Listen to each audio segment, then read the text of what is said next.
et ouvrons cette 9e session de notre cycle Solidarité démarré en mars dernier en partenariat avec nos collègues et amis finlandais, grecs, du CIMUSET et d'Israël. C'est un cycle, vous vous en souvenez, pour ceux d'entre vous qui ont l'habitude de nous suivre, que nous avions lancé dans le cadre d'un appel d'offres d'ICOM international, centré sur la question des solidarités entre musées dans la période de la pandémie. Et notre projet, notre idée, et ce qu'on fait ensemble, c'est échanger de façon très libre, de façon très spontanée, sur la situation de nos musées de par le monde, puisque vous êtes souvent, vous vous connectez souvent de différentes parties du monde et même souvent de tous les coins du monde. Et nous avons tous beaucoup à échanger et tous beaucoup à dire sur cette crise que nous venons de traverser depuis 18 mois et qui peut-être, si on en croit les experts qui s'adressent à nous régulièrement, n'est peut-être malheureusement pas encore tout à fait terminé. En tout cas, en Europe, on est en ce moment dans une petite période de rémission. La plupart de nos musées sont ouverts, tous ceux qui pouvaient réouvrir ont ouvert et la vie reprend petit à petit son cours.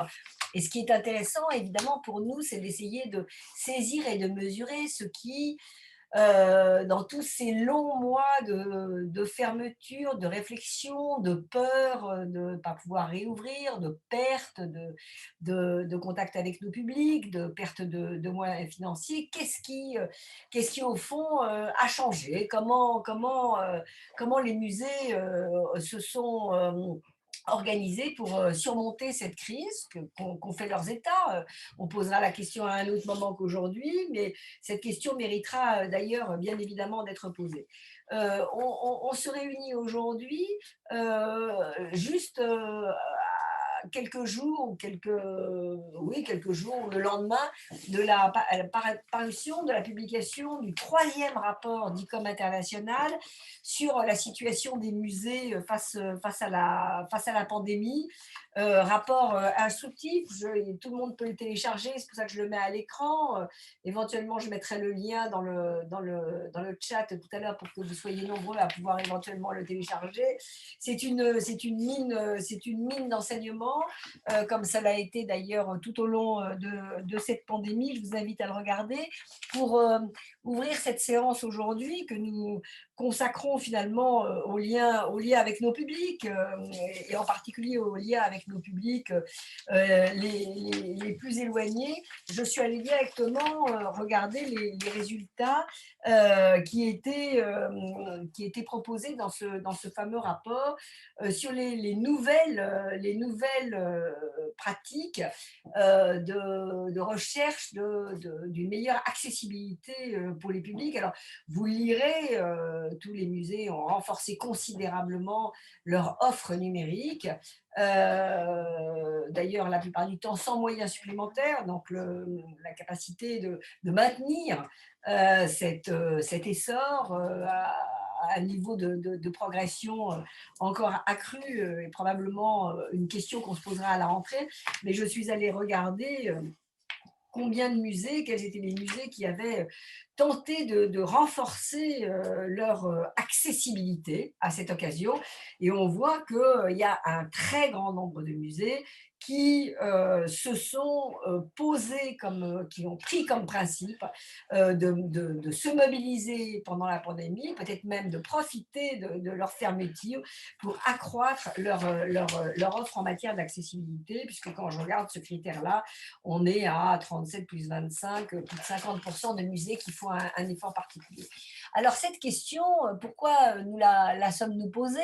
On s'est demandé au milieu de la pandémie, en janvier, février dernier, si cette transformation radicale de nos relations avec les publics, les institutions et les musées étant fermés, mais les publics pouvant accéder à une offre extrêmement enrichie depuis leur domicile, depuis leur lieu de travail, en tout cas depuis leur ordinateur, on s'est demandé si ça modifiait finalement la structure des publics et si, parce que nous cherchions toujours à voir les choses positives des impacts quand même si terribles de cette pandémie, parmi les choses positives que nous espérions trouver, et c'est vous qui allez répondre à cette question aujourd'hui, nous nous disions au fond, puisque les musées sont allés vers leur public, puisqu'il n'y a plus cette peut-être difficulté à venir, qui peut être une difficulté physique quand le musée est éloigné, quand il est difficile d'accès pour des raisons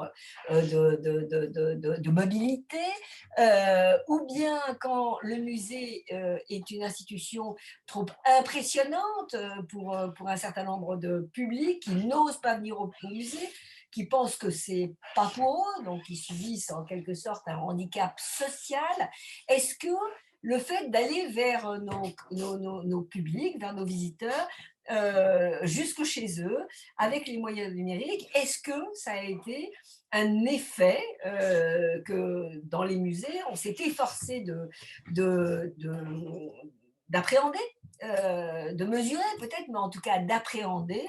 Et si oui, comment consolider des effets positifs qu'on aurait pu observer euh, pour se mobiliser différemment vis-à-vis des publics qui sont traditionnellement les plus éloignés des musées. Voilà quel était le centre de notre sujet d'aujourd'hui.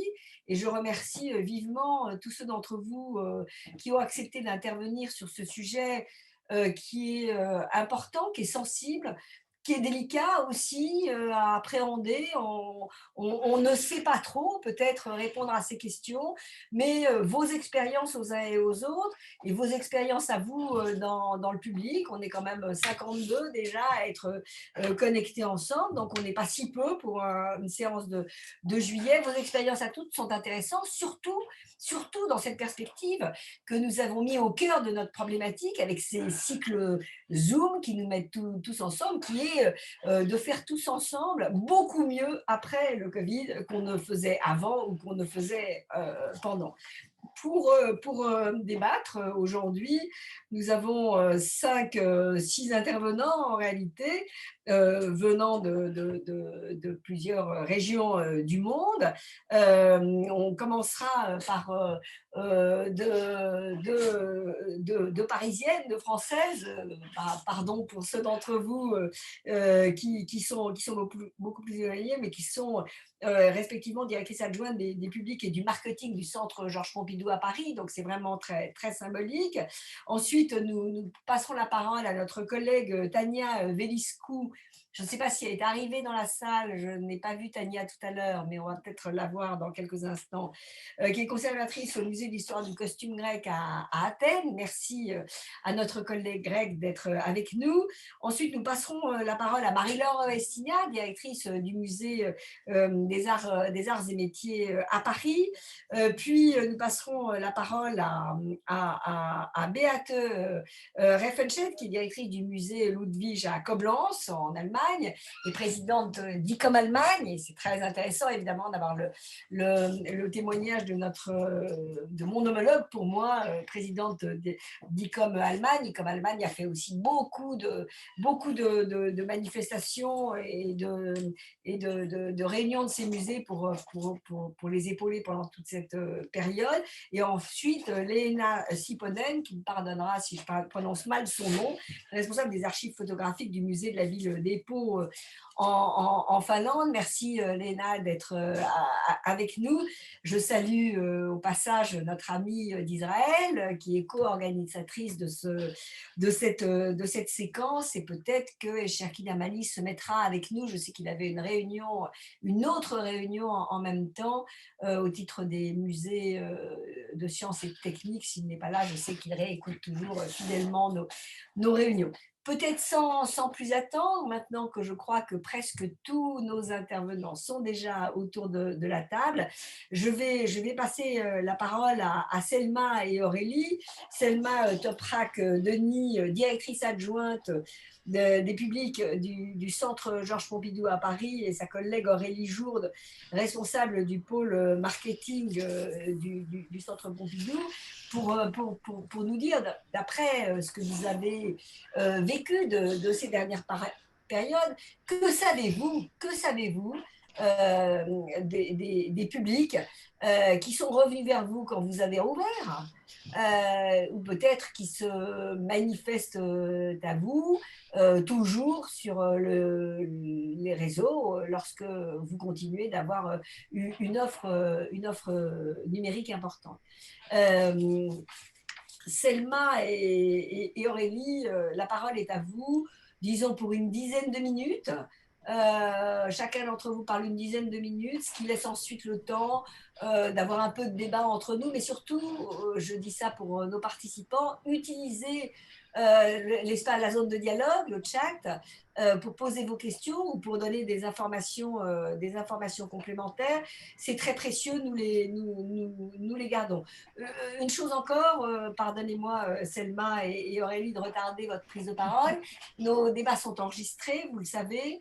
La formule traditionnelle est de dire que le fait que vous acceptiez de participer au débat enregistré suppose que vous acceptez d'être filmé et que les propos que vous tenez soient repris. Et la deuxième chose, je remercie nos interprètes en anglais et en espagnol d'être avec nous et de nous accompagner pendant toute la durée de notre séance. À vous, Selma et Aurélie. Oui, bonjour. Alors, j'espère que vous m'entendez bien. L'image est figée chez moi, donc je ne sais pas si vous me voyez, mais peut-être que vous m'entendez comme je vous entends. Oui, on t'entend. On s'entend très bien. Oui, d'accord, Oui, on vous merci. entend bien. D'accord. Donc, juste avant de se projeter sur les perspectives, peut-être faire un tout petit retour sur ce qui a été fait par le Centre Pompidou au moment de la crise sanitaire. Alors, je vais passer la parole à Aurélie Jourde. On a décidé d'intervenir à deux voix. Déjà parce qu'on a un point de vue complémentaire au sein de la direction du public, et aussi parce que j'ai pour ma part rejoint le Centre Pompidou très récemment. Donc, j'étais pas là au moment où les choses ont été mises en place, c'est-à-dire au moment du premier et des confinements qui ont suivi. Ce que je peux dire quand même néanmoins, c'est que cette volonté des agents du Centre Pompidou, que ce soit de l'équipe des publics, mais aussi de l'ensemble des équipes de l'établissement, que ce soit des équipes musées, des équipes des collections, de pouvoir imaginer des dispositifs pour garder un lien et un lien fort avec nos publics, relevé à la fois de la volonté de poursuivre nos métiers, mais aussi de poursuivre, de chacun prendre sa part dans le cadre de cette crise sanitaire, et au nom de nos missions de service public, de garder, voilà, de pouvoir continuer à proposer une offre à la fois culturelle et artistique à nos publics, et de faire preuve de solidarité à l'égard de publics qui étaient de fait tous éloignés en raison de la fermeture de l'établissement. A posteriori, on y reviendra après la présentation d'Aurélie, on se rend compte que l'élaboration des dispositifs, qui soient hors les murs ou à distance, qu'on a pu mettre en place, soit accélérés ou soit expérimentés lors des confinements, nous permet finalement de réfléchir à de nouveaux formats. Et là, je pense qu'on va commencer à répondre à la deuxième partie de votre question. Mais je passe la parole à Aurélie. Merci. Alors moi, je vais vous parler un petit peu des dispositifs que nous avons mis en place lors de ces deux confinements. Tout d'abord, comme le disait Selma, on a d'abord mis en place des choses. En fait, on a eu d'abord une démarche d'amplification, d'industrialisation. C'est-à-dire, il y avait des choses qu'on faisait déjà, parfois à très petite échelle. Et là où on s'est dit, bon, ben, on va augmenter la cadence pour ces formats-là. Donc, ça pouvait être des ateliers divers et variés, où là, on avait les intervenants conférenciers, mais on a même eu lors du premier confinement des agents bénévoles du centre, agents d'accueil notamment, qui se sont déplacés dans les classes. Ça notamment, ça a abouti à la mise en ligne d'un produit qu'on appelle aujourd'hui Pompidou en classe, et qui est un produit accessible depuis notre billetterie, donc voilà, qui est complètement rentré dans le circuit classique et qui permet à nos conférenciers de se déplacer en Île-de-France et d'aller dans les classes faire une présentation à l'aide, en s'appuyant sur un PowerPoint, mais directement auprès des classes et auprès des élèves. Ça, on l'a mis en place, Pompidou en classe, ça a été un petit peu l'aboutissement de cette réflexion. On l'a mis en place lors du deuxième confinement. Mais ce qui est amusant, c'est de voir qu'aujourd'hui, le dispositif perdure parce que certains enseignants, même si on a globalement observé un bon retour des scolaires dès la réouverture du mois de mai, on a quand même certains établissements qui ont été séduits par le concept et qui, encore frileux devant les sorties scolaires, font appel à Pompidou en classe. Mais c'est quand même quelque chose qui a vocation à disparaître en septembre. Et donc là, je viens de parler de l'amplification, de l'industrialisation de choses qu'on venait déjà, où on s'est professionnalisé. Et ensuite, on a mis en place aussi un système d'innovation pour continuer à toucher certains publics. Notamment, on a l'innovation qui a été la plus concluante, se nomme Appel d'art. Et donc, c'est une innovation où les conférenciers passaient des coups de fil à certains publics prioritaires pour pouvoir leur raconter une œuvre. Donc ça permettait d'avoir quelque chose de très, très accessible parce que tout le monde n'est pas forcément très, très à l'aise avec l'informatique, avec Zoom ou avec Teams. Donc, de passer par ce bon vieux téléphone pour développer en fait un lien et une prestation à distance. Je vous parle également rapidement de 2 tests qu'on a menés sur cette période, des tests qui concernaient davantage la visite à distance, sur lequel on sait que d'autres établissements ont abouti. Nous, de notre côté, on a testé 2 choses. Alors, la première chose, c'était un live dans les salles avec du Teams, donc avec un stabilisateur. Donc, c'était quelque chose, priorité au direct. Et donc, ça s'adressait à des scolaires en priorité. Et la seconde chose, c'était ce qu'on appelle des visites semi-live. Donc, c'est le conférencier étant statique et il présente via Zoom ou via Teams un PowerPoint qui est rediffusé au sein de la classe. Donc, ça, c'est des choses sur lesquelles qu'on a testé. On sait qu'on est en capacité de le faire, mais pour l'instant, on n'a pas choisi vraiment de le poursuivre. Voilà, parce que ça avait aussi un certain nombre d'inconvénients et je creuserai si jamais vous avez des questions à ce sujet. Je repasse à présent la parole à Selma. Oui, alors effectivement, pour nous, là, on se rend compte qu'on a pu tester des dispositifs et pour nous, le défi maintenant, c'est aussi de faire revenir le public dans l'établissement ou de continuer évidemment à s'adresser à des publics plus éloignés qui ne venaient pas encore. Donc, toute notre réflexion porte sur la mise en place de dispositifs hybrides et on travaille notamment actuellement à la refonte de nos dispositifs de kits pédagogiques et on prépare voilà, quelque chose qui ressemble à une mallette ou à une boîte, mais qui permettent de travailler qui permettent à l'enseignant de travailler à la fois sur des propositions pédagogiques à faire en classe à partir de propositions autour des œuvres de la collection, qui permet aussi de proposer des supports pour des ateliers de pratique artistique et on travaille aussi la question du lien avec l'établissement avec des possibilités d'organiser une invitation dans l'établissement. Donc l'idée, c'est que nos supports puissent à la fois être utilisables soit par des classes qui seraient trop éloignées géographiquement ou pour lesquelles il y aurait des difficultés d'accès, mais qui puissent aussi être utilisés par des classes qui sont plus en proximité et on va pouvoir toujours travailler cette relation à l'établissement.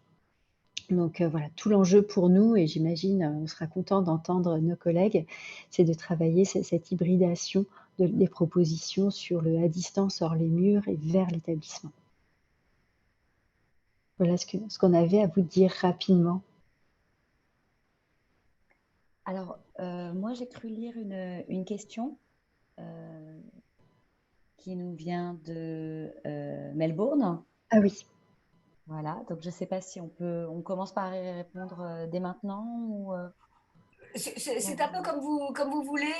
J'interviens, pardonnez-moi. Moi, je crois que c'est bien qu'on fasse un peu les exposés au début et puis qu'on revienne sur les différents sujets à partir des questions qui sont posées dans le chat, mais si vous pensez que vous avez raison d'intervenir maintenant, faites-le. Mais j'aimerais mieux qu'on passe la parole à nos intervenants en début et qu'on garde du temps pour débattre après. Bon, enfin, c'est un peu comme vous voulez. Oui, parfait, faisons comme ça. Perfecto, así vamos a proceder. D'accord. Perfecto. Merci de vos interventions. Gracias por sus intervenciones. Volveremos seguramente durante el debate más adelante sobre su forma original. Es la primera vez que escucho hablar de manera tan práctica un contacto por teléfono con el público alejado, y es interesante que nos digan si original, le téléphone, on ne peut pas dire que c'est original, mais enfin, le fait de l'utiliser dans cet esprit, ça l'est tout à fait. Je vais passer peut-être la parole maintenant à Tania Veliscu, de notre collègue grec. Est-ce que Tania est bien avec nous? Est-ce que je vois Tania dans... Yes, hello. Voilà, Did you hear me?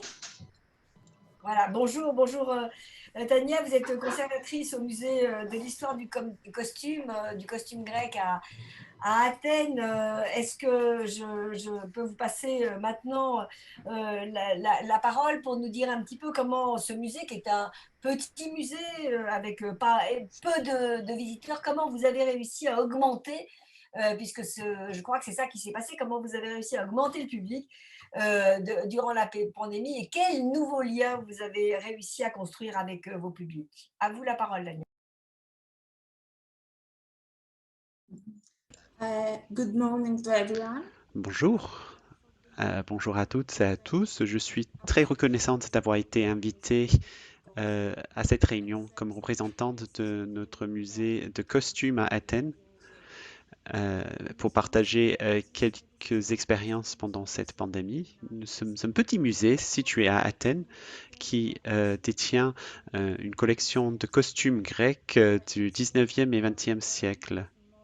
Je voudrais partager avec vous un PowerPoint que j'ai préparé.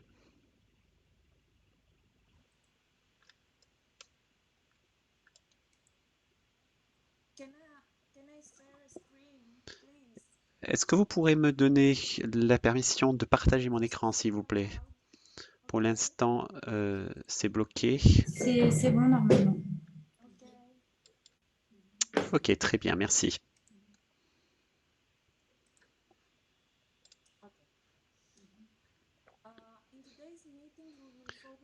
Pendant la réunion d'aujourd'hui, nous allons parler des pratiques que nous avons mises en place pendant l'exposition en 2021, 1000 histoires brodées sur une toile. Cette exposition a été organisée afin de marquer les 200 ans de l'indépendance grecque. L'exposition est structurée dans 12 unités. Les unités commencent en 1821 et racontent l'histoire dans le musée. Et le repère principal dans cette exposition est le vêtement. L'exposition compte un certain nombre de pièces très uniques, y compris des pièces ayant joué un rôle pendant la Révolution grecque, des vêtements venus également de la période post-révolution. La perception de cette non-stabilité du vêtement continue avec la présentation de vêtements plus modernes. L'exposition était l'une des initiatives du musée pendant la période de la pandémie, qui cherchait à tout d'abord rendre le musée plus accessible au public distant. Deuxièmement, combiner l'espace physique et le monde numérique. Troisièmement, soutenir l'accès au patrimoine culturel. Et quatrième point, construire de nouvelles relations entre les artistes contemporains et ce musée folklorique. L'exposition avait été préparée avant le confinement et devait être présentée dans les espaces physiques du musée à partir de mars 2021. Ça devait coïncider avec les festivités pour les 200 ans de l'indépendance grecque. Nous ne savions pas que nous serions encore en confinement suite à la pandémie de Covid. Depuis le mois de mars 2020, les musées en Grèce sont restés fermés selon les règles gouvernementales. Il y a eu une petite période de répit en l'été 2020 avec quelques musées qui ont pu s'ouvrir. Face à cette crise, on avait le choix soit d'attendre la réouverture ou de commencer à faire des expositions en ligne. Nous avons choisi de traduire l'ensemble de nos contenus pour les mettre en ligne afin de les rendre accessibles au public. Un certain nombre de questions ont été soulevées. Tout d'abord, comment peut-on conceptualiser et présenter les contenus numériques puisque nous n'avions jamais fait de l'exposition numérique. Nous avons mené des analyses approfondies sur les contenus à présenter et comment impliquer et engager les visiteurs en ligne. Dans ce musée qui parle de l'histoire du costume grec, nous avons peut-être pensé tout d'abord au costume physique, mais nous voulions aller plus loin des expositions traditionnelles. Au lieu de cela, nos expositions ont utilisé de nouvelles approches avec des artistes contemporains et une nouvelle manière de présenter les contenus visuels. Nous avons produit plus d'une trentaine de vidéos qui ont été présentées en streaming via notre site web. Cela a commencé le 5 février 2021. À partir de cette date, tous les vendredis, des vidéos ont été mises en ligne sur le site puisque on l'a fait en l'année 2021 parce qu'en 1821, c'était le début de l'indépendance grecque. Ces vidéos ont créé un lien aux différentes thématiques de l'exposition. Nous avons créé de nouvelles œuvres vidéo et nous avons invité les artistes à jouer un rôle actif dans la création de l'exposition. Le processus est ainsi devenu une collaboration avec l'ensemble des parties prenantes. Dans la partie photo, les visiteurs pouvaient explorer les photos pour en savoir plus sur les différents costumes. Il y avait 3 composantes dans chaque unité, le matériel, le visuel et le textuel. Ces éléments se complémentaient mutuellement. Un aspect très positif de cette exposition en ligne, c'était l'accès facilité pour les publics qui n'auraient pas pu assister à l'exposition autrement.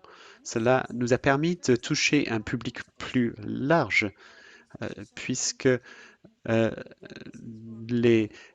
Société du costume au Royaume-Uni et d'autres ambassades dans le monde ont été touchées. Nous avons pu toucher d'autres publics via le site web et grâce aux médias sociaux.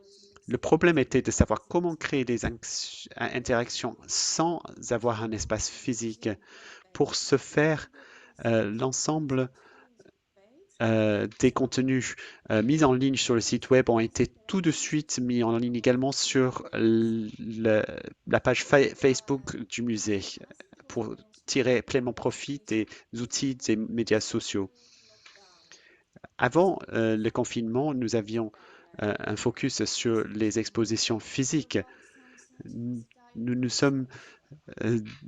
avions l'idée que les visites physiques pourraient donner une forme d'incarnation physique. Un certain nombre de pièces sont présentées dans les espaces physiques du musée et nous avons essayé de créer des espaces hybrides physiques et numériques. Pour parler de l'année 1821, certains espaces étaient mis en place qui étaient de 18,21 mètres carrés. Si vous visitez l'exposition physique, pour visiter les différentes pièces et que vous scannez les QR code, les informations qui sont données sur le site web deviennent tout de suite visibles sur votre appareil numérique. De la même manière, sur une salle qui présentait les mentales, les Fustanella, avait des codes QR. Les visiteurs en ligne avaient les images de l'exposition physique. L'exposition Mille histoires brodées sur une toile était une exposition très ambitieuse permettant de présenter une alternative, une forme alternative de la présentation habituelle des costumes. Non seulement le musée a continué de partager ses contenus avec ses publics pendant la pandémie, nous avons également su toucher une nouvelle public pendant cette période. Merci beaucoup de votre attention. Marie-Laure Essinière est d'accord pour que je passe la parole à Béate maintenant. Et Marie-Laure, je te la passerai après. Est-ce que tu es d'accord ou est-ce que tu as des contraintes? Non, aucun problème, vas-y. Aucun problème. Donc, Béate, je vous passe la parole maintenant. Yeah, that's really super. Thank you so much. First of all, I C'est had vraiment excellent. Merci beaucoup. Désolé, j'avais beaucoup de problèmes de Wi-Fi avec mon ordinateur, donc je suis sur mon portable. C'est ces choses que je n'aime pas particulièrement parce que c'est plus difficile à gérer. Mais encore une fois, ça montre les difficultés qu'on peut avoir avec nos sources techniques. Donc, j'étais en train de me poser la question sur ce qui s'est passé pendant la pandémie l'année dernière et puis ce qui se passe cette année. Donc, je vais juste parler rapidement par rapport à la situation, surtout en Allemagne, bien sûr. Et j'espère que ça va être utile pour vous. C'est peut-être pas le focus de... Je vais pas peut-être me concentrer sur le musée ici, mais si on réfléchit sur l'année dernière, je pense que la pandémie nous a totalement étonnés, surpris par les fermetures des musées. En fermant les musées, c'était peut-être la première fois qu'on s'est posé la question de quelle est vraiment notre tâche, quelles sont nos tâches essentielles pour nos publics.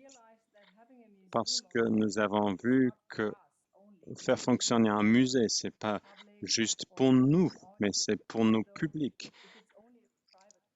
Même si c'est juste une collection privée, même ces collections privées veulent atteindre un public. Alors, comment atteindre un public sans ouvrir les portes?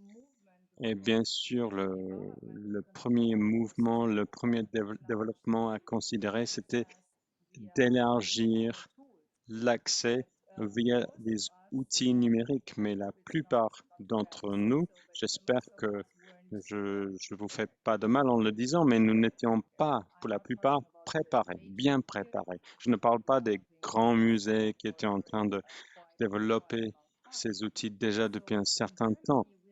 Mais en Allemagne, nous avons été très contents de voir que notre ministre de la Culture nous a permis d'améliorer nos outils numériques en installant un programme qui s'appelle Neustart, un nouveau commencement, pour encourager l'accès numérique des musées, les musées 4.0, ce qui a permet à tous les musées de demander un certain montant des financements, peut-être 10 000 euros ou même 200 000 euros en fonction des projets, en fonction de l'organisation du musée.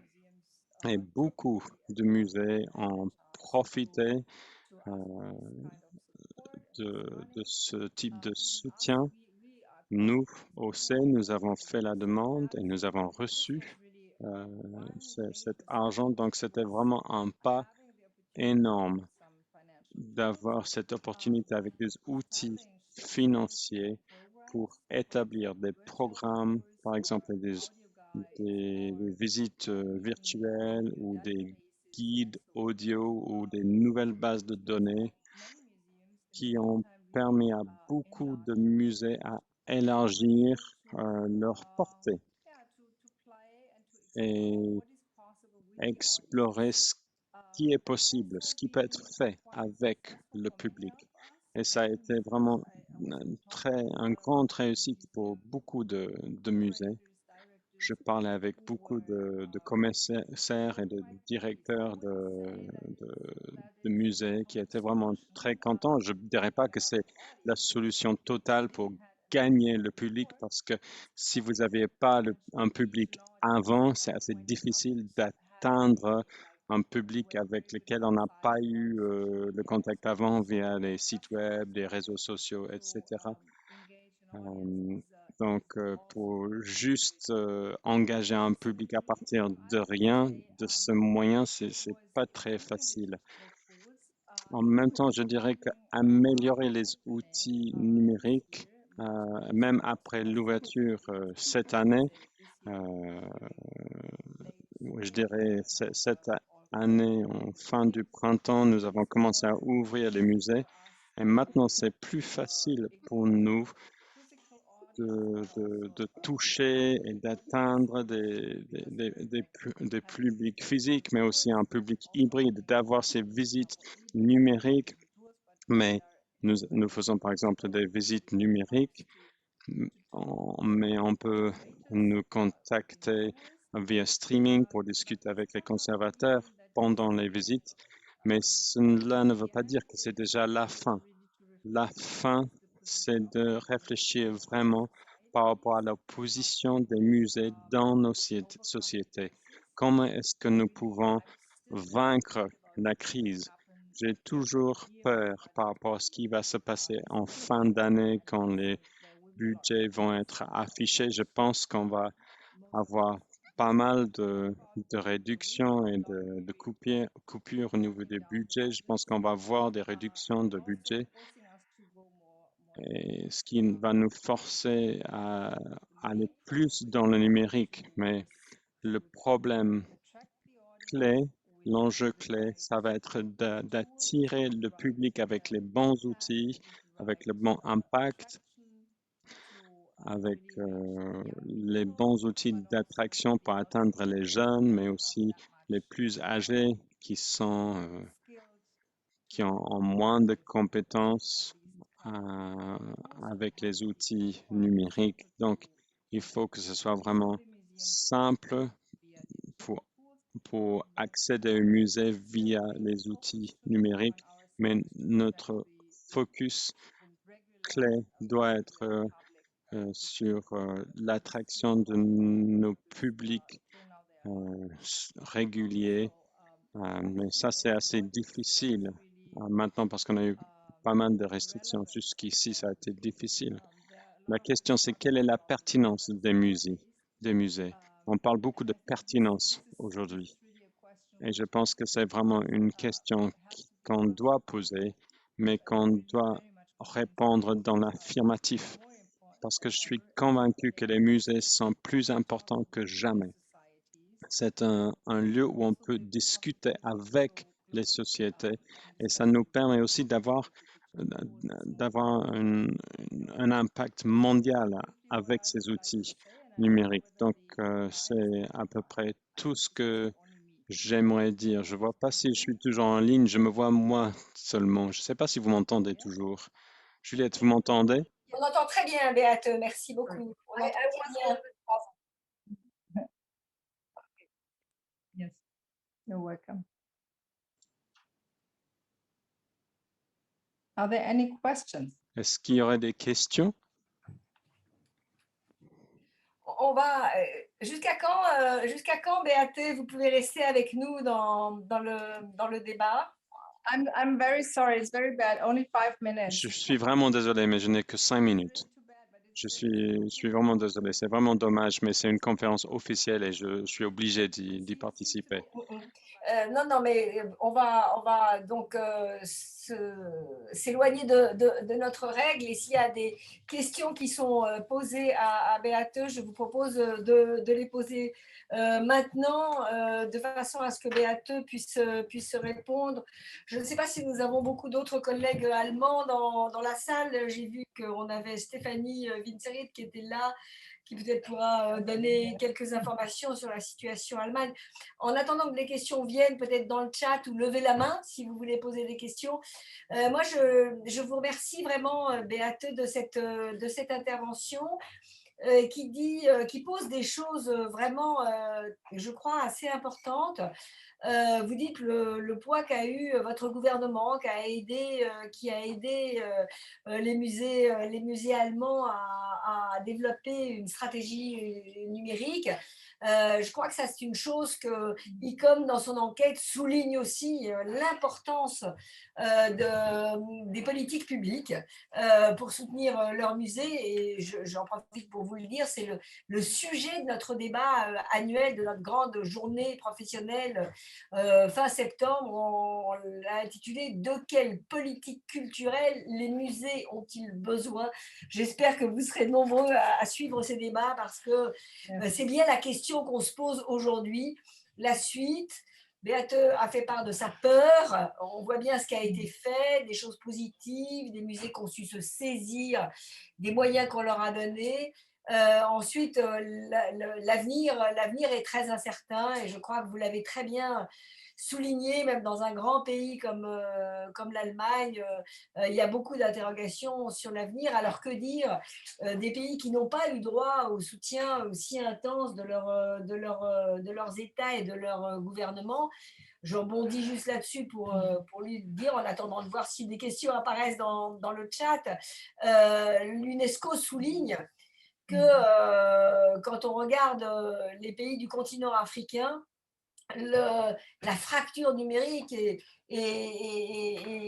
nous explose à la figure. 5% des musées africains sont connectés.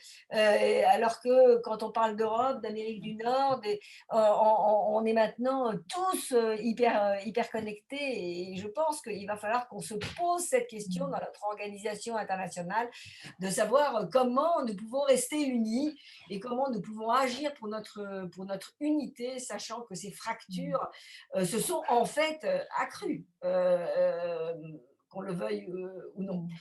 Donc, je trouve que c'est un sujet vraiment, vraiment important que vous avez posé.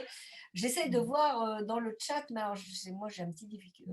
Alors, oui, vous voyez, est-ce que, Beate, vous voyez les questions dans le chat? Non, mais il n'y en a pas vraiment. Well, I wasn't. Sometimes I can. Parfois, je peux, mais j'ai un peu peur de couper la connexion. Donc, si vous avez une ou deux questions qui sont importantes, je veux bien. Parce que je veux pas couper la connexion. J'ai peur d'appuyer sur le mauvais bouton. Peut-être vous pourriez me transférer une ou deux questions, Juliette. D'accord. On va avancer et puis je vous les transférerai au fur et à mesure. Je vais passer maintenant la parole à Marie-Laure Estinière. Marie-Laure qui sort d'un avion qui la ramène des États-Unis, donc est peut-être fatiguée. Je remercie d'autant plus Marie-Laure d'être avec nous et d'avoir accepté à participer à ce débat aujourd'hui.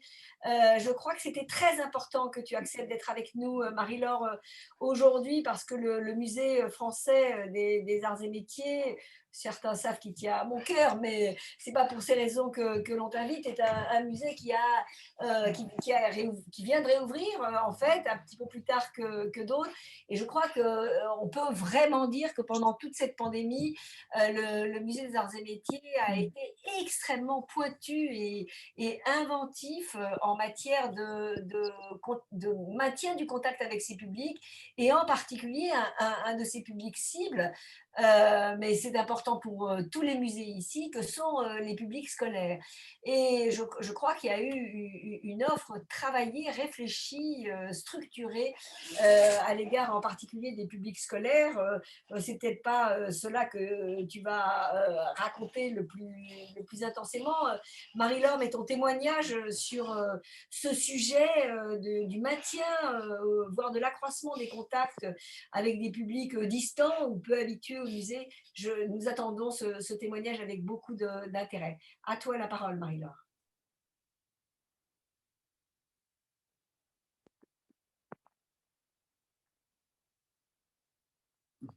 Aurions-nous perdu Marie-Laure Estignard?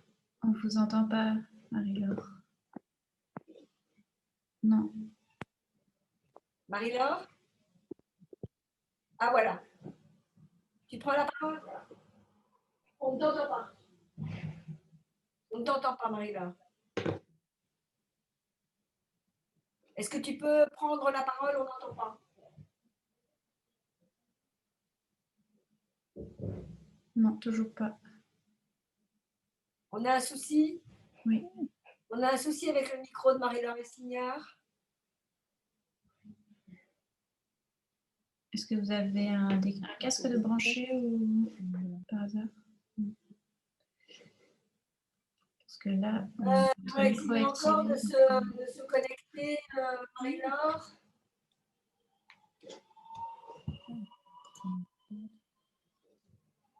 Alors, je vois que c'est un petit peu compliqué. Je me trompe ou c'est un peu compliqué? Bon.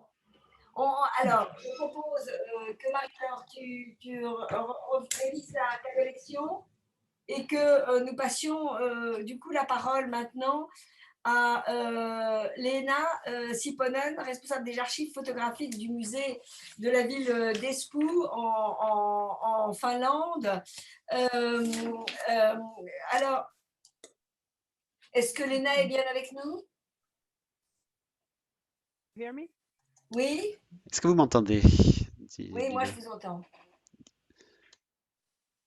Alors, est-ce que Leena Siponen est avec nous?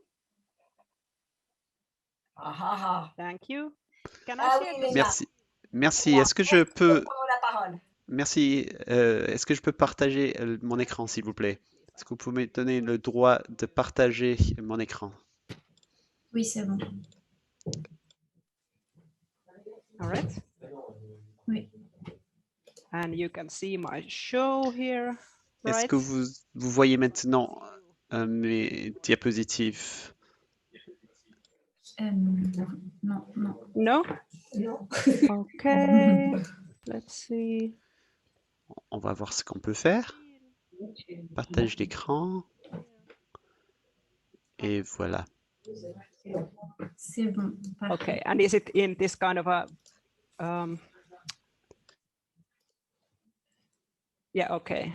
So now it should be. All right. So Ok, très bien. J'ai écrit à Marie-Laure pour lui demander de se déconnecter, de se reconnecter pour voir si c'est mieux. Je me suis connectée sur mon compte privé. Okay. Donc je vais.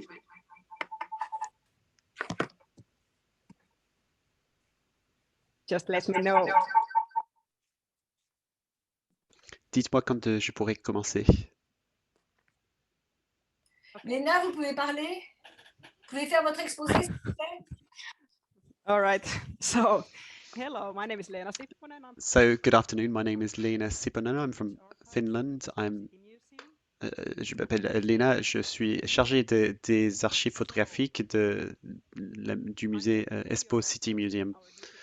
Je vais vous parler de nos collections numériques, sa gestion pendant le confinement et nos efforts pour toucher des publics qui ont faim d'apprendre plus sur l'histoire. Quand il y a eu le confinement, il n'y a pas eu le contact en présentiel avec nos publics et nous voulions créer des interactions virtuelles. Le problème de plusieurs services numériques, c'est que les utilisateurs restent anonymes. Mais nous voulions maintenir ce contact avec nos clients, nos visiteurs. Je vais vous parler rapidement de notre musée et de sa mission. Nous avons en fait 5 musées, un principal qui présente différentes des expositions. Nous avons un musée pour des archipels, un musée des écoles et et 2 autres musées. Nous avons beaucoup de collections et un environnement culturel unique.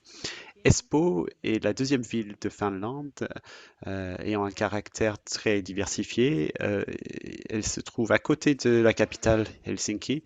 Espoo est constituée de 5 centres avec des paysages, des archipels et des forêts autour.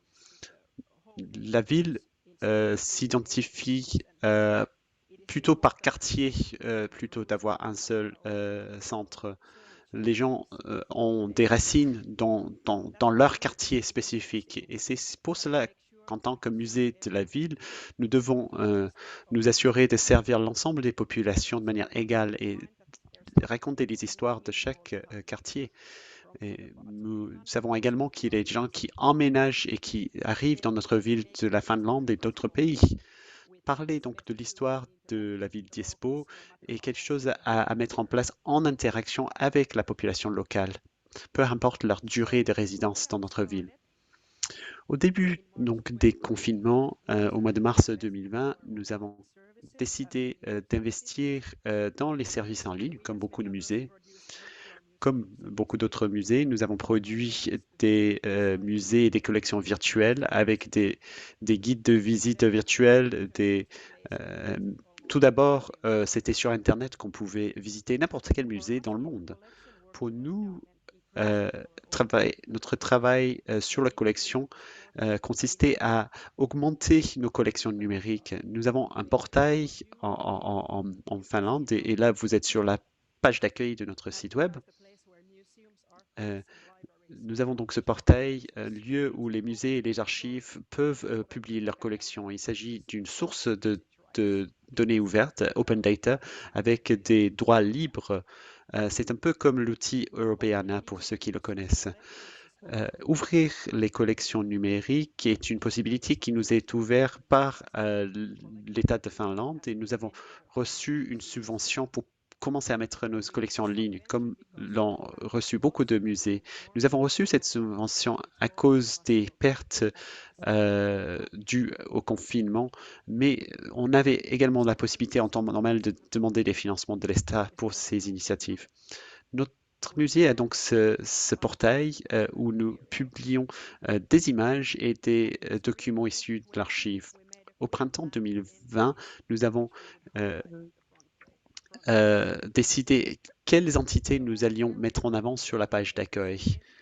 La première année, nous avons publié 10 unités qui parlaient de l'environnement culturel des différentes régions de la ville d'Espoo.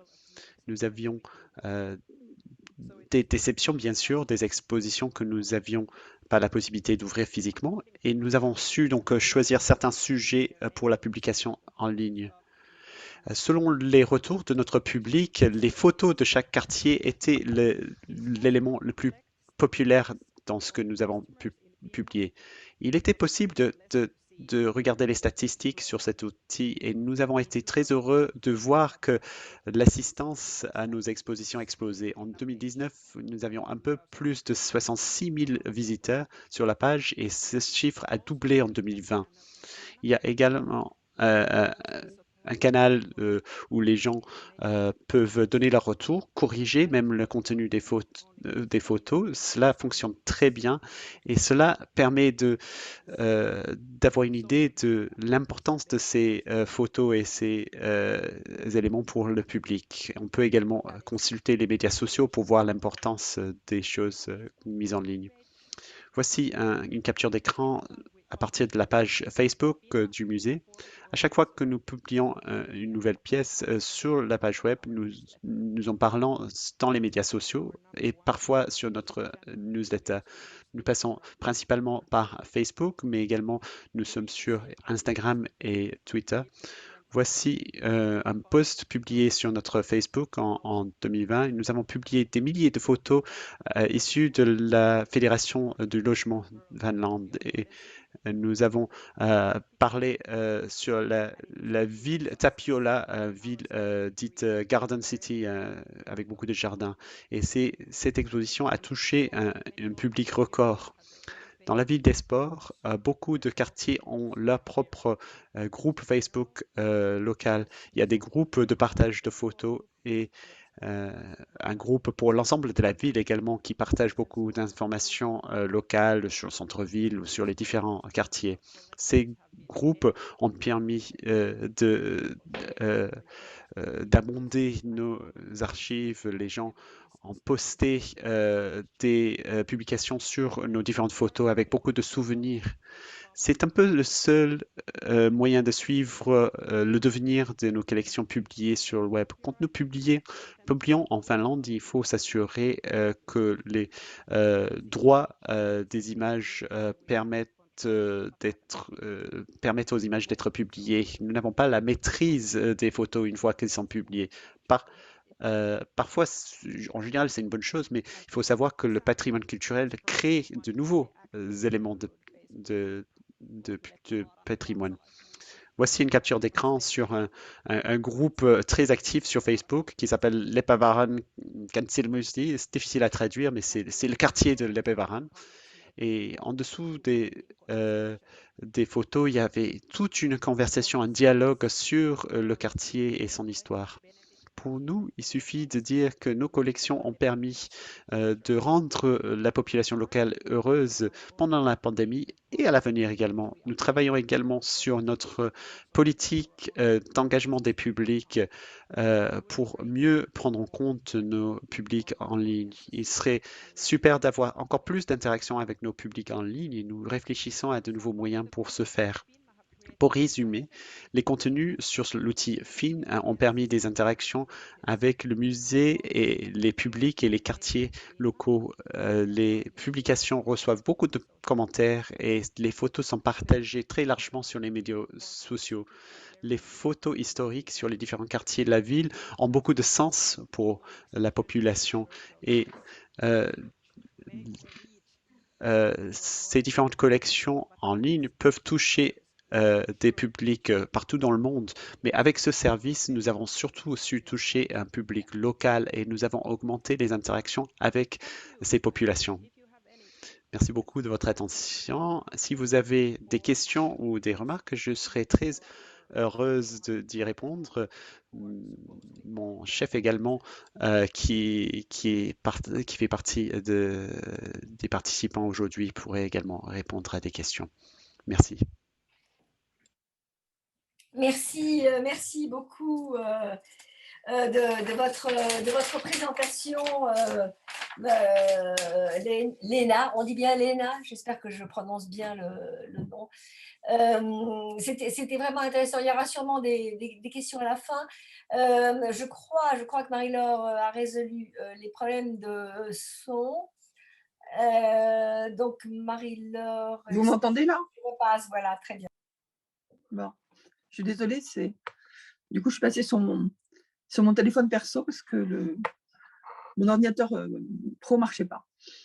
Donc oui, je vais vous parler donc merci Juliette de me donner la parole. Je vais vous parler un petit peu de ce que nous avons fait au Musée des Arts et Métiers pendant les confinements. Les deux d'ailleurs n'ayant pas été tout à fait pareils. On a cette chance, nous, d'avoir une douzaine de médiateurs qui, comme ils n'avaient plus de groupe à accueillir, avaient beaucoup de temps pour innover, pour imaginer, et ils ne s'en sont pas privés. Alors je mettrai dans le fil un PowerPoint sur lequel vous trouverez des liens aussi sur un certain nombre de choses qu'on a fait. En fait, ne pas pouvoir ouvrir nous a surtout obligés à d'abord avoir un nouveau regard sur nos collections et sur leur matérialité ou plutôt leur dématérialité, ce qui est quand même juste pas logique pour un musée. Alors vous allez me dire, on était tous pareils, et aussi à travailler la relation du visiteur à l'objet sans cette intimité que crée le musée. Et ça, c'est pas tout à fait évident non plus. Du coup, on a développé des outils, des dispositifs pour conserver le lien avec les publics, nos publics. Et ça, c'est encore très compliqué à dire. Est-ce que ce sont nos publics? J'en suis pas certaine. On a aussi acquis de nouvelles compétences pour inventer de nouvelles médiations et on a adopté un ton très différent. On a choisi d'adopter un ton très différent pour sortir du strict univers de la connaissance, qui est celui des musées, et s'installer dans celui du divertissement, ce qui n'est pas très simple. C'est-à-dire que quand vous travaillez avec une équipe de musée, moi je trouve ça très intéressant, mais tout le monde ne trouve pas ça passionnant. Donc vraiment, on a essayé de s'installer dans l'univers du divertissement et vous allez voir jusqu'où on est allé. On est allé assez loin. Donc, on a réinventé des médiations. Alors, comme tout le monde, on a fait un site qui s'appelle Le Musée chez vous, dans lequel on a trouvé des expos virtuelles. Effectivement, on avait une exposition qui devait ouvrir et qui a été confinée le jour du vernissage, pas de chance. Donc, on a fait vraiment une expo virtuelle avec tout ce qu'on pouvait trouver dedans, y compris les jeux pour enfants, enfin tout. On a imaginé des jeux de pistes dans le musée grâce au Street View de Google. Donc, en fait, on pouvait se promener avec plein d'étapes, avec des énigmes. Voilà. Donc, on a fait un immense jeu de piste dans le musée. On a travaillé sur les coulisses du musée, sur les réseaux sociaux, sur les ateliers de do-it-yourself, etc. On a transformé les manipulations de l'exposition qui avait été confinée le jour où elle a ouvert en réalité augmentée. On a imaginé un compagnon de visite sur lequel on pouvait... alors, on l'a préparé surtout pour le déconfinement, mais un compagnon de visite sur lequel, comme on savait qu'on pourrait toucher à rien, tout devait être explicable avec son téléphone portable. Donc, on a vraiment travaillé sur la réalité augmentée et toute l'expo était visitable, tous les dispositifs sont passés en réalité augmentée. On a créé un univers alternatif. On a imaginé une visite virtuelle de l'exposition Top Model, donc celle-là, elle avait ouvert un peu plus tard, ça c'était pour le deuxième confinement, sur lequel on avait effectivement, grâce à une forme de Street View qui n'était pas tout à fait la même chose, on avait un médiateur qui pouvait faire une visite en virtuel. Alors, il y a pas mal de musées qui l'ont fait et qui est devenue payante. On a aussi bousculé les codes, c'est ce que je vous disais. Donc, la médiation scientifique, c'est quelque chose de très sérieux, qui confine parfois très casse-pied, quand c'est pas amusant. Et du coup, on a inventé les quarts d'heure pages scientifiques sur lesquels on imaginait, on expliquait des objets scientifiques avec un ton très humoristique. Alors, par exemple, il y avait la bouteille de LED, et alors ça reprenait pendant tout le temps mais c'est quoi cette bouteille de lait? Vous savez, la publicité que nous connaissons tous, où rien ne se crée, rien ne se perd, rien ne se crée, tout se transforme de Lavoisier, devenait où sont passées mes chaussettes dans la machine à laver. Où est passée la deuxième chaussette dans la machine à laver. Voilà. On a aussi fait évoluer les projets réels en projets virtuels. Donc, on a un projet qui s'appelle Ingénieur en herbe. On a fait tous les jurys en classe, mais ils ont travaillé complètement en virtuel avec les musées. Juste les jurys se sont faits en classe. Et on a fait des ateliers en classe, avec des animateurs. Et enfin, on a réussi à développer, et ça, on n'aurait jamais pu le faire, on n'aurait jamais pu le faire, si, on l'aurait peut-être fait, mais des projets EAC avec des classes à l'étranger, grâce à la mission laïque française qui nous a sollicité. Et du coup, on a développé des projets d'EAC avec des résidences d'artistes à l'étranger, en Afrique, en Asie. Donc ça, c'est aussi quelque chose que le confinement nous a permis de faire. On a aussi été sollicité par de nouveaux acteurs. Alors ça, je veux dire que c'est pas complètement, c'est un peu un coup de chance.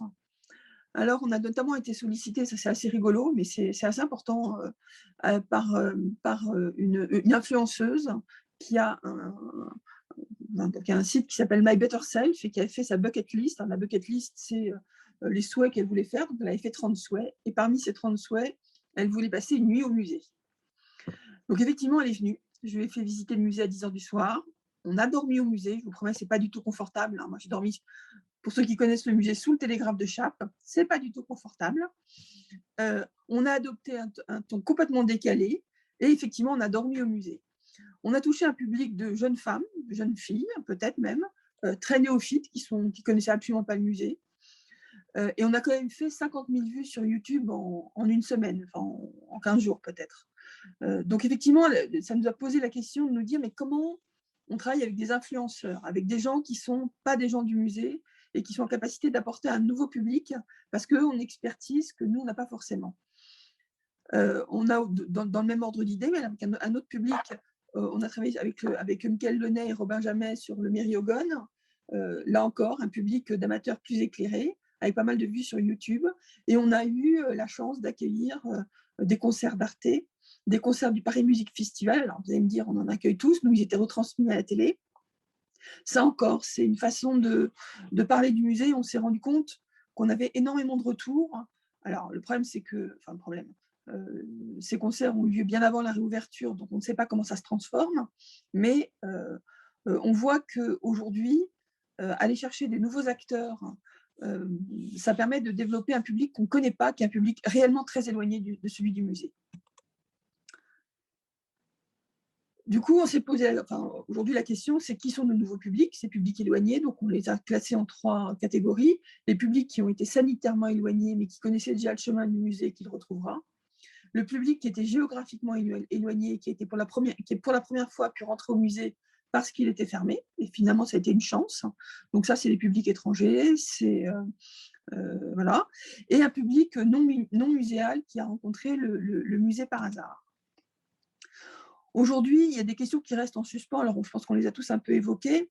C'est comment fidéliser ces publics éloignés et ne vont-ils pas zapper d'une institution à l'autre, et comment est-ce qu'on les connaît? C'est-à-dire qu'aujourd'hui, on ne les connaît pas. On n'arrive pas à leur parler. Ils viennent et ils sont assez anonymes. Le deuxième point qui est très important, c'est quel modèle économique associé aux nouvelles offres. Alors oui, on a facturé des ateliers. Oui, on est en capacité de facturer des visites. Mais facturer le virtuel, est-ce que c'est quelque chose qu'on doit continuer à faire? Et surtout, comment est-ce qu'on transforme l'expérience virtuelle en visite réelle? Pour moi, ça, c'est le sujet le plus important, c'est la transformation. Parce que si demain, faire du numérique, ça consiste à éloigner nos publics et à leur dire « restez dans votre fauteuil », alors je pense qu'on aura raté le passage.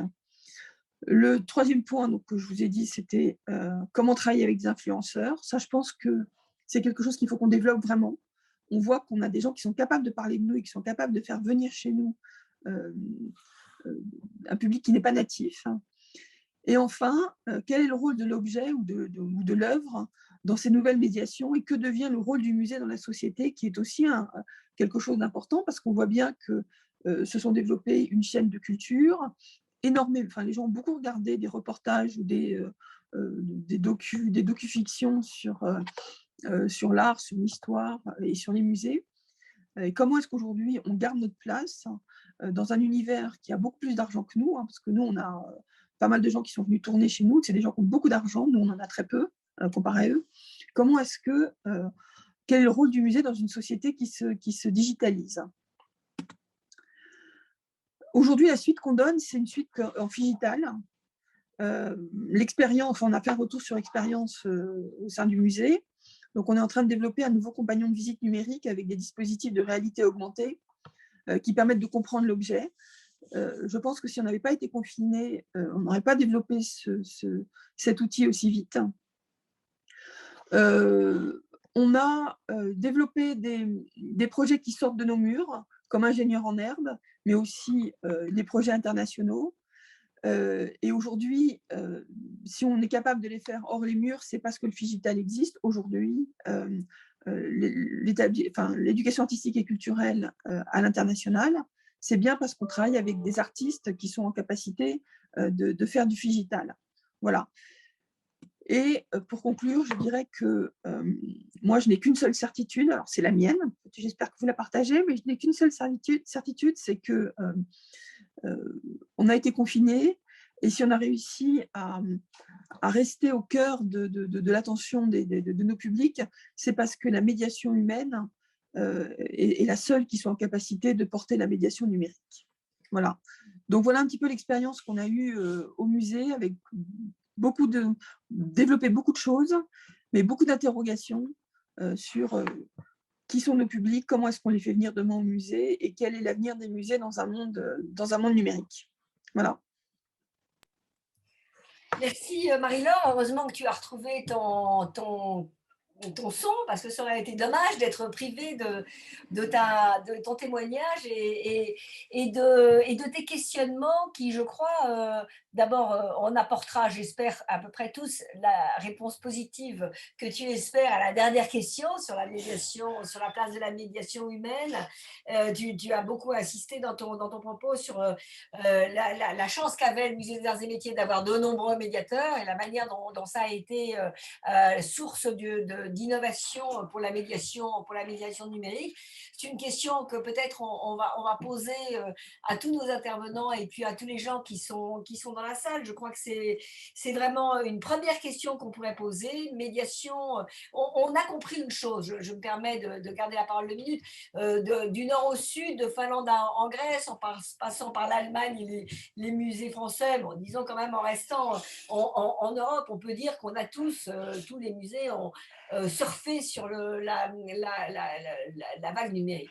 Il n'a pas fallu longtemps pour qu'on trouve ce qu'on cherchait peut-être depuis quelque temps, hein, les uns et les autres dans nos musées, mais enfin tout le monde a trouvé les clés du numérique et les systèmes d'entraide ont fonctionné très vite, c'est allé vite, avec finalement, même sans moyens nouveaux, même sans moyens supplémentaires, les enquêtes montrent qu'il y a eu très peu de moyens supplémentaires.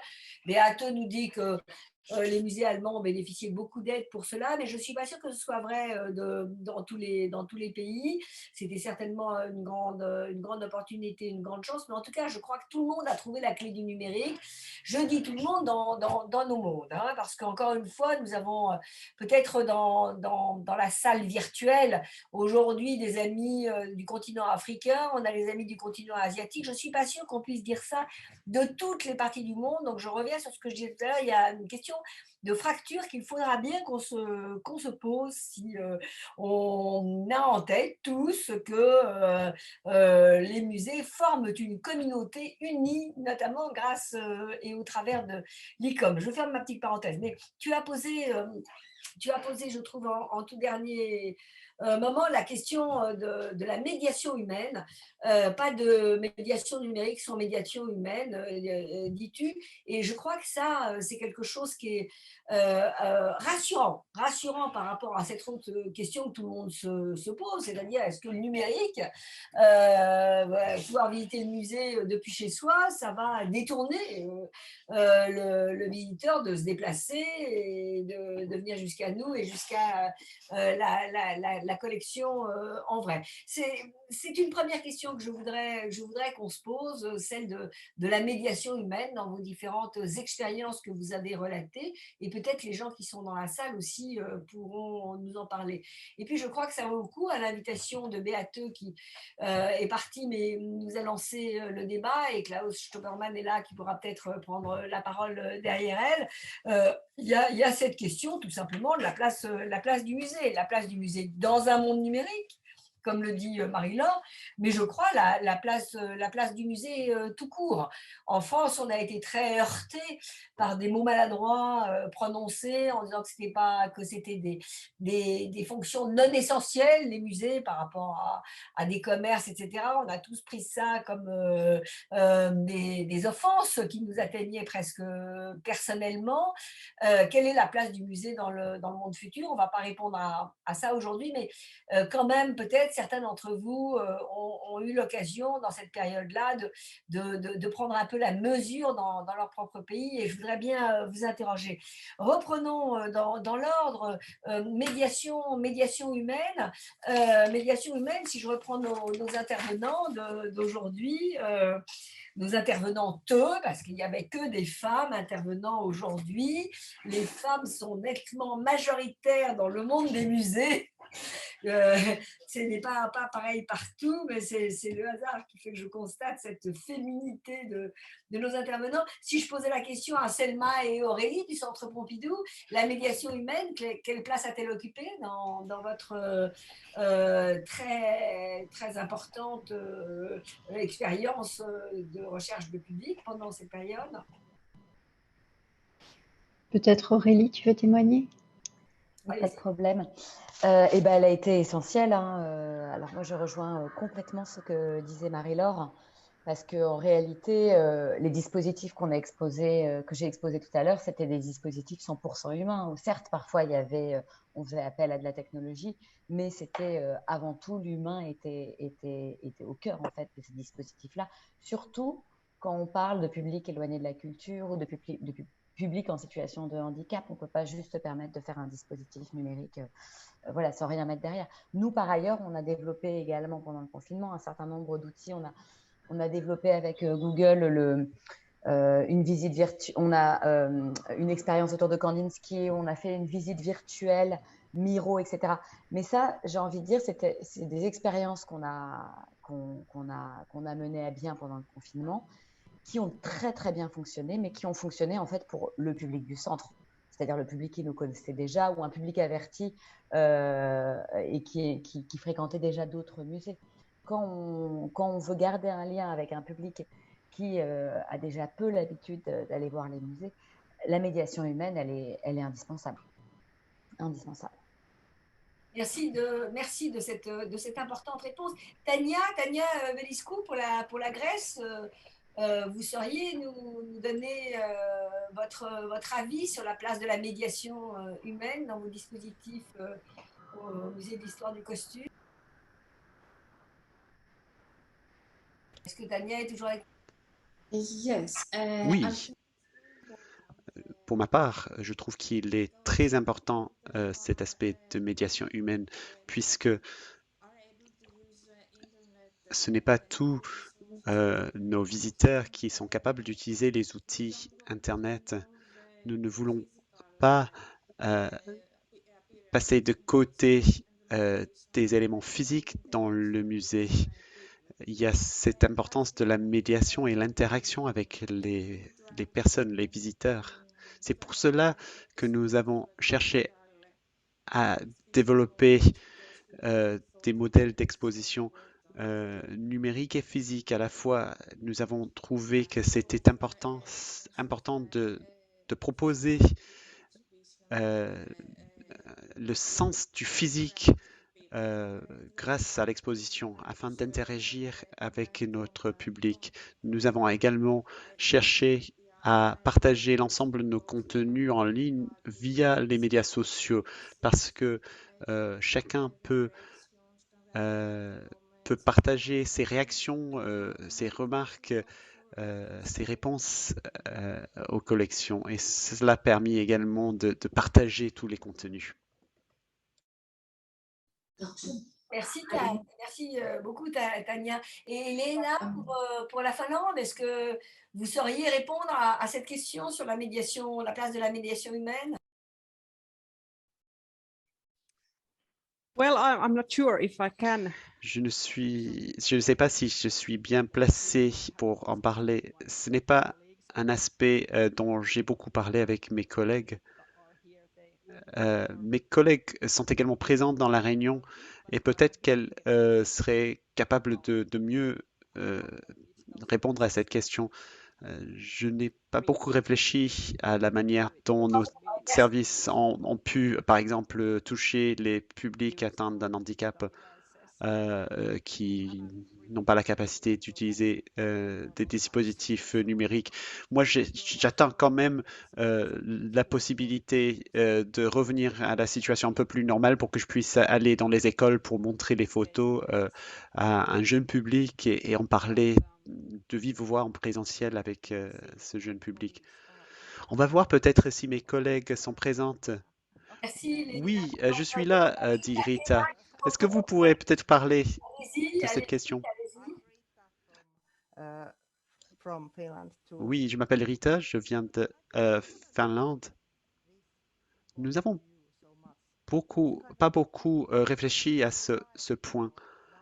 Nous étions vraiment dans une situation où nous étions face à la survie ou la mort de nos musées au début de la pandémie. Le choix de mettre en place des services numériques pour nos publics était un peu le seul moyen de toucher nos publics pendant cette période très difficile. Aujourd'hui, je pense que c'est le bon moment de réfléchir à cet équilibre entre la connexion humaine et les outils numériques. Je ne pense pas qu'il y a un grand écart entre ces deux thématiques. Ce n'est pas forcément difficile de combiner ces choses, mais c'est une bonne question à se poser, une bonne question que chacun de nous doit réfléchir.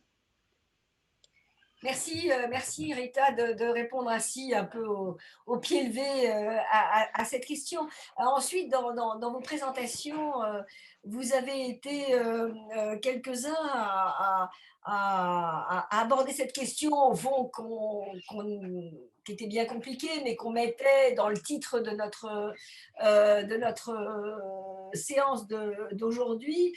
Avons-nous, par le numérique naturellement, toucher des publics éloignés, c'est-à-dire au fond, avons-nous trouvé de nouveaux publics que nous n'avions pas lorsque nous étions classiquement ouverts au public? Est-ce que vous avez le sentiment, une connaissance, une perception, une intuition peut-être simplement, peut-être pas plus que ça, d'avoir capté des publics qui ne venaient pas, soit parce qu'ils ne pouvaient pas physiquement venir, soit parce qu'ils en avaient, encore une fois, l'appréhension, le musée apparaissant souvent comme un lieu un peu intimidant.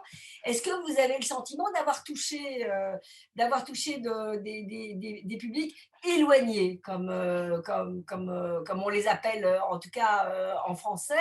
Je pense que c'est Tania qui hésite.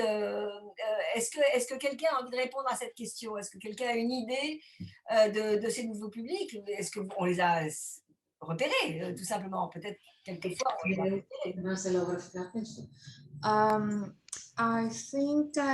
Pour ma part,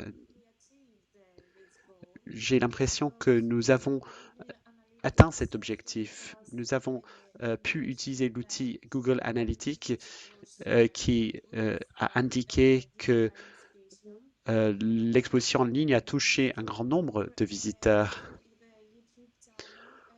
En ce qui concerne cet outil Google Analytics, nous voyons le nombre de vues et nous avons constaté qu'il y avait un assez grand nombre de de visiteurs étrangers. C'était également une première fois que nous avons constaté autant de visites et de partage de nos contenus par des visiteurs étrangers. Je pense donc effectivement que les outils numériques ont permis de toucher un nouveau public et notamment dans notre cas, un public étranger qui n'avait pas la possibilité de rendre visite au musée et aux espaces physiques du musée. Merci Tania de ce témoignage. La question des publics étrangers, j'en dirai peut-être un mot tout à l'heure si vous n'avez pas de questions à poser, mais d'abord la parole est à vous. C'est important.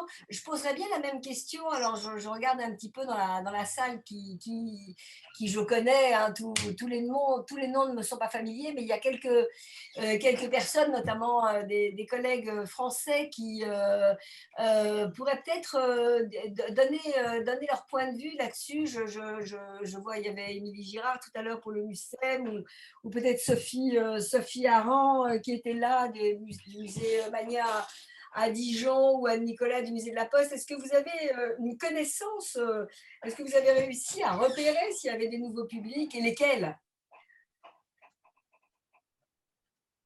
J'interpelle mes collègues, mais peut-être qu'elles n'ont pas très envie de prendre la parole ou qu'elles ne sont plus avec nous. Oui, Juliette, c'est Émilie. Je suis désolée, j'ai pas une très bonne connexion, ce qui fait que je peux pas brancher ma caméra, mais je suis heureuse d'être avec vous. Non, mais c'est vrai que la question de savoir qui on a touché en plus ou de différentes, elle n'est pas si facile à analyser. D'autant que dans les musées comme le MUSEM en particulier, je parle de ce point de vue-là, les choses sont assez morcelées entre les différents services qui se sont occupés de ça, que ce soit la conservation, le département des publics ou le département de la com, hein, qui a fait beaucoup le relais. J'en prends la parole du coup. Je me répète peut-être, mais je pense effectivement que des nouveaux publics, on en a tous eu, je pense. Enfin, c'est même certain. En revanche, ce qui est compliqué, c'est qu'on ne les connaît pas. Et que du coup, on ne sait même pas comment demain communiquer vis-à-vis d'eux. On ne sait pas s'ils sont arrivés, comment ils sont arrivés, est-ce qu'ils sont arrivés fortuitement, est-ce qu'ils sont arrivés parce qu'effectivement on avait communiqué ou qu'il y avait un réseau qui était bien fait. Et en fait, c'est ça, je pense, la difficulté. C'est aujourd'hui, de connaître nos publics qui ne sont pas physiques, puisqu'on est habitué, nous, à faire des études de public, à comprendre qui ils sont, à connaître leur comportement dans l'institution, et comprendre tout ça pour des publics qu'on ne connaît pas, qui sont totalement anonymes, c'est beaucoup plus compliqué. Mais je suis certaine qu'on a tous des publics différents, enfin des nouveaux publics. Tu partages ce point de vue, Émilie? Oui, complètement. C'est là que j'en venais, c'est-à-dire qu'on a du mal à identifier qui on a touché en plus des publics habituels, parce que je crois qu'il ne faut pas se leurrer non plus. Les gens qui ont suivi une bonne partie de ce qu'on a fait en plus, c'est des gens qui étaient des habitués. Nous, on l'a vu à travers la collecte dont j'ai parlé la dernière fois sur le confinement. Émilie, elle parle, mais on n'entend pas. Très honnêtement. Ah, vous ne m'entendez pas? Si, moi je t'entends très bien. Ah bon, je continue alors. Mais voilà, très honnêtement, dans le cadre de la collecte sur le confinement, les gens qui ont répondu, c'est nos publics habituels. On le voit, c'est des gens qui nous ont remerciés. C'est des gens qui nous ont remerciés, qui disaient ah bah voilà, on peut plus venir dans les salles d'expo, mais on peut continuer à avoir un contact. Donc dans ce cadre-là, en tout cas, c'était des habitués. Pour le reste, pour les activités spécifiquement dédiées à la médiation qu'on a pu mettre en place, pour l'instant, c'est difficile encore d'avoir un retour parce qu'on n'a pas, parce que voilà, ça reste des publics anonymes et il faudrait avoir. Les outils existent sûrement, mais je ne crois pas en tout cas dans le cadre du MUCEM, on n'a pas exploité les données et les résultats de cette audience élargie ou pas. La question reste entière pour moi. Ouais. Alors, je vois le commentaire de Sophie Aran aussi dans le chat qui dit très difficile de savoir. Hein, donc, Sophie Aran partage votre point de vue à toutes les deux, mais quand même, sur certains posts avec mots-clés spécifiques sur les réseaux sociaux, on voit apparaître des publics qui sont nouveaux. Dit Sophie, je lis son message avec des centres d'intérêt parfois éloignés du musée. Du coup, est-ce que ça donne idée ou envie de mettre en place des systèmes de veille de ces publics, des questionnaires peut-être, leur demander pas de se présenter, il faut qu'ils soient anonymes, mais au moins de dire d'où ils viennent, qui ils sont, comment ils sont arrivés là. Enfin, c'est vrai que ça donne envie parce que la question que pose Marie-Laure, que vous confirmez, Émilie et Sophie, c'est que l'avenir, ça va être de fidéliser ces nouveaux publics. Alors moi, la question qui me tient à cœur, mais c'est une question, on n'a pas la réponse, je ne cherche pas à obtenir la réponse, c'est est-ce qu'on a élargi nos publics? Parce que accroître ces publics, c'est ce qu'on s'efforce de faire depuis 20 ans, tous les uns les autres, et Dieu sait que les musées ont accru leurs visiteurs, leur public, on n'a pas tellement de doutes sur cette question-là. La question d'aujourd'hui, quand on se demande ce que c'est qu'un musée aujourd'hui dans la société, à quoi il sert, quelle est sa place, quel est son rôle, quel est son rôle particulier dans le lien social, la question c'est qui sont ces publics? Est-ce qu'on a élargi la base de nos publics? Est-ce que des publics qu'on ne voit jamais au musée ont pris le chemin, moi, je mets très souvent, je repose la question du musée qui intimide, donc des publics qui ne sont pas empêchés pour des raisons de handicap, mais qui sont empêchés pour des raisons de milieu social auquel ils appartiennent et qui ne leur donnent pas le goût, ni même probablement la liberté de venir au musée parce qu'ils pensent que c'est pas fait pour eux. Donc, c'est vrai qu'une fois qu'on a enlevé cette barrière du franchissement physique de la porte du musée et qu'on peut regarder ça depuis chez soi, est-ce qu'on a des publics nouveaux? Donc aujourd'hui, on ne le sait pas. Je comprends bien qu'on n'a pas tout à fait la réponse à notre question, mais il me semble que c'est des enseignements qu'il sera très intéressant d'essayer de tirer dans les mois et dans les peut-être années encore à venir. Je ne sais pas ce que vous en pensez les uns et les autres. Ceux qui se sont moins exprimés peut-être peuvent s'exprimer maintenant. Il ne nous reste pas beaucoup de temps, il nous reste une grande minute, disons, mettons 2 ou 3 minutes pour voilà. La question qui va avec, c'est est-ce que c'est pas l'inverse qui s'est produit? C'est-à-dire, est-ce que la fracture numérique, est-ce que n'a pas créé de nouveaux exclus de la culture en général et du musée, mais ça, on n'y répondra pas non plus aujourd'hui. Naturellement, on pouvait qu'ensemble se poser la question. si vous trouvez qu'elle est pertinente, et se dire que comme on va continuer pendant longtemps d'essayer de penser ensemble le musée de demain, ça nous donne aussi un peu les pistes sur lesquelles ça vaut le coup qu'on travaille tous ensemble. Est-ce que quelqu'un là-dessus a envie de réagir? Je n'ose trop. Oui, moi je viens juste dire un petit mot encore, Marie-Laure. Moi, je pense que ça interroge surtout sur la notion de public. C'est-à-dire qu'aujourd'hui, on savait qui était notre public. C'est celui qui rentrait dans le musée. C'était pas compliqué, on connaissait. Au pire, c'était celui, quand on faisait du hors les murs, vers qui on allait. Mais en tout cas, on avait une relation physique avec lui. Aujourd'hui, c'est quoi notre public? Et je pense que c'est beaucoup plus compliqué et ça va nous obliger à réfléchir sur beaucoup plus largement sur cette notion de public et de public. Alors, on pourra peut-être mettre 2 S au lieu de mettre un seul S. On aura des publics, mais des publics en plus extrêmement variés. Donc oui, je pense qu'on va redéfinir la notion de public pour les musées. On va être obligé. Oui, merci Marie-Laure. Je vois quelqu'un qui s'appelle Laure P qui, dans le chat, pose une question qui est importante, de savoir si quelque chose nous donnerait un signe qu'il y a des publics qui ont un intérêt nouveau pour les musées. Je ne sais pas qui est. Ah, c'est Laure Pressac. Bonjour Laure Pressac. J'aurais dû m'en douter. Oui, c'est une bonne question. Autrement dit,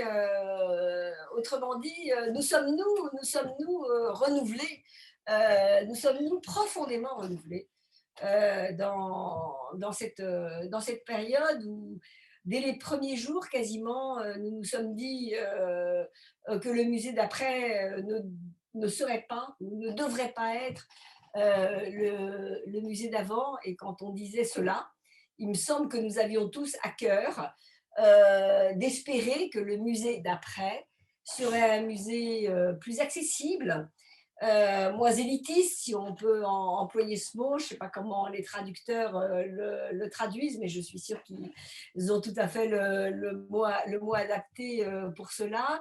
C'est une question qu'on a eue tout de suite en tête. Ensuite, l'autre sujet qui nous est tout de suite, qui a tout de suite surgi, ça a été en finir avec un musée qui ne se pose pas la question du durable, va trop vite dans l'ennouvellement de ses expositions, les fait trop circuler, bouger, transporter, etc.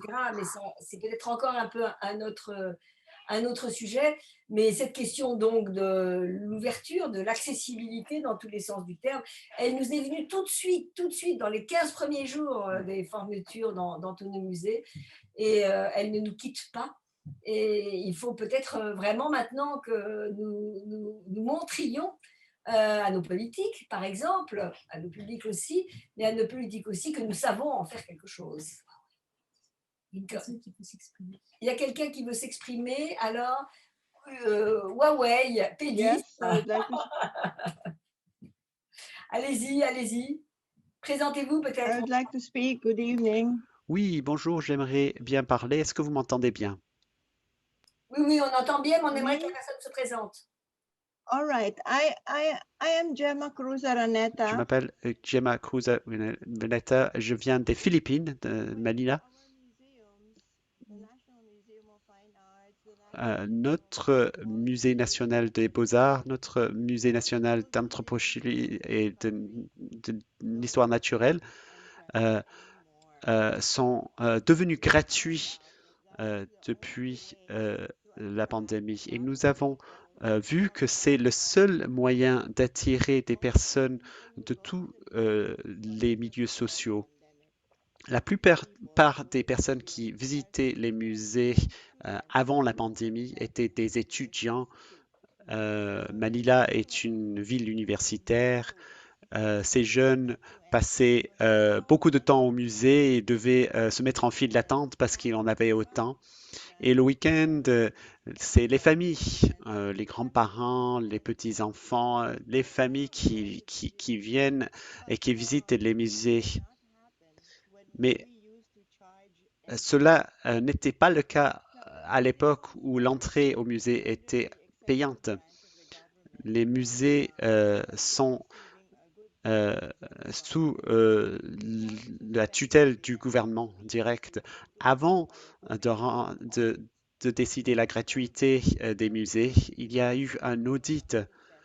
Quand on nous posait la question, on leur a dit avec le coût de 100 pesos qui représente 2 dollars à peu près, il n'y a quasiment pas de visiteurs au musée et ils nous ont permis de suspendre cette entrée payante. Aujourd'hui, les musées sont remplis. Il y a beaucoup de visiteurs au musée à cause de la gratuité. Merci Oui, beaucoup.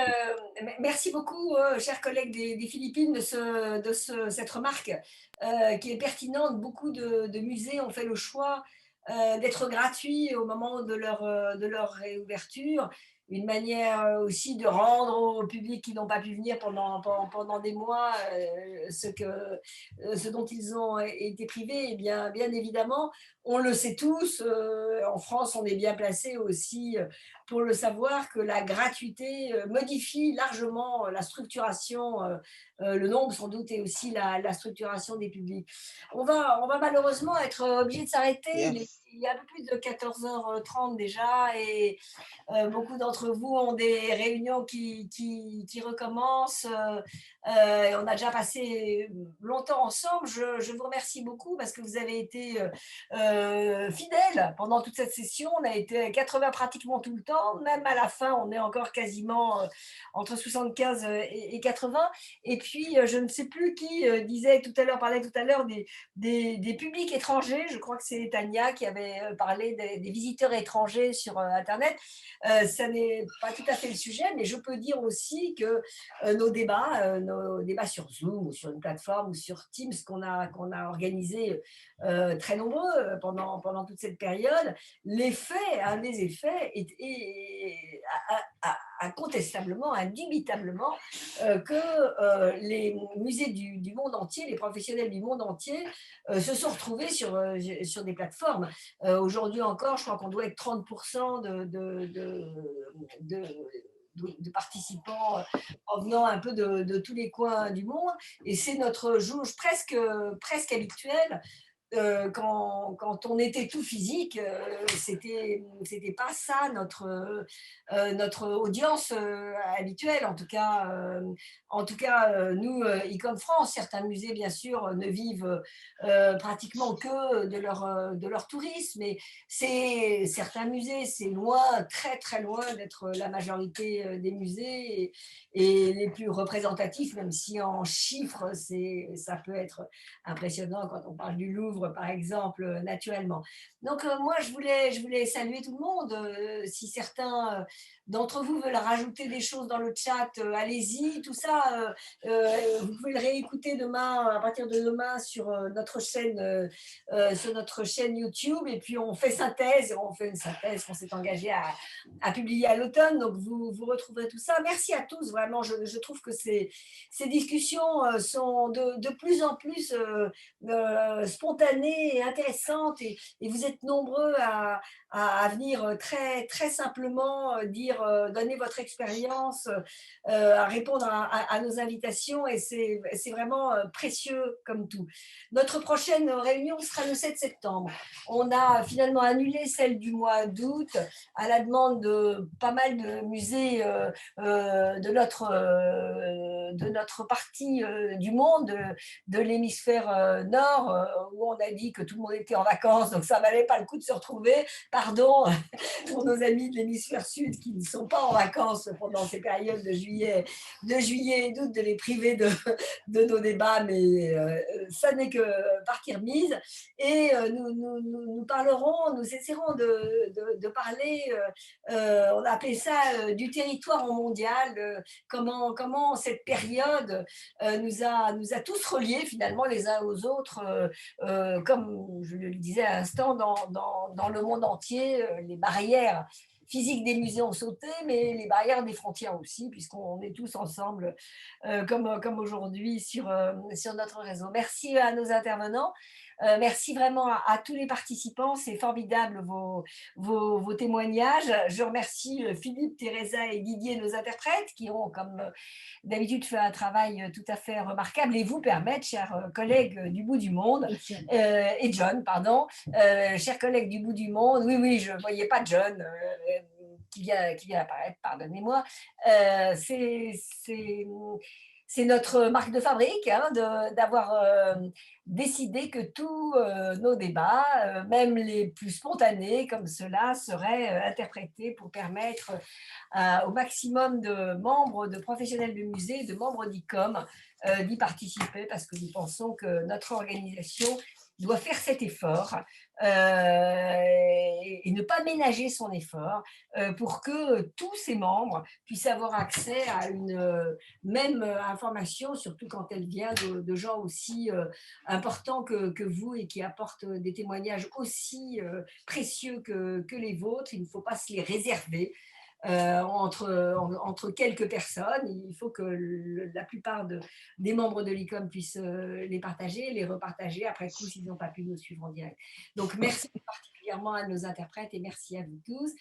Rendez-vous le 7 septembre et je le redis, nous avons nos journées professionnelles le 24 septembre sur le thème de quelle politique culturelle les musées ont-ils besoin. Nous aurons pas mal de monde. Parmi les intervenants, le ministère français de la Culture répondra aux questions que nous poserons un certain nombre de musées. L'UNESCO sera présente, l'ICOM international sera présente. J'espère bien sûr que l'Europe invitée sera présente. Et la question qui va se poser dans les mois à venir, c'est bien celle-là, de quelle politique culturelle avons-nous besoin?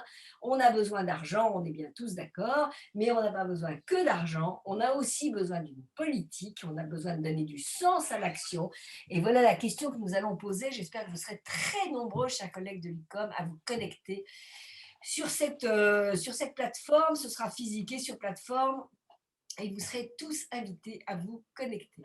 Je vous souhaite à tous une excellente journée. À bientôt. Merci d'avoir été là.